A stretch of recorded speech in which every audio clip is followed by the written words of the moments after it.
আমার পরিচয় লিখেছেন সৈয়দ শামসুল হক। আমি জন্মেছি বাংলায়, আমি বাংলায় কথা বলি।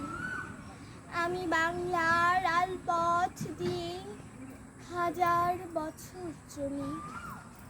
চলি পলিমাটি কোমলে আমার চলার চিহ্ন ফেলে।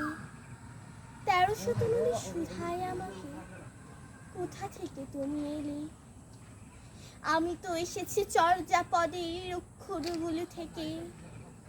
আমি তো এসেছি সওদাগরের ডিঙার বহর থেকে।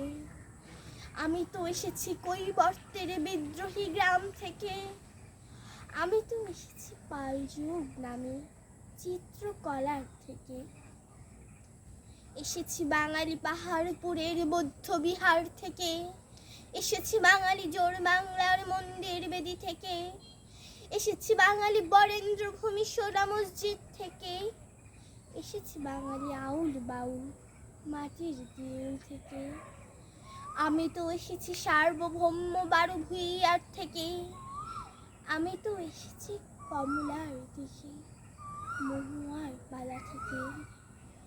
আমি তো এসেছি তেতুনির আর হাজি শরীয়ত থেকে। এসেছি বাঙালি ক্ষুদিরাম আর সূর্য সেনের থেকে। এসেছি বাঙালি জয়নুল আর অবন ঠাকুর থেকে। আমি তো এসেছি রাষ্ট্রভাষার লাল রাজপথ থেকে। এসেছি বাঙালি বঙ্গবন্ধু শেখ মুজিবর থেকে। ধন্যবাদ।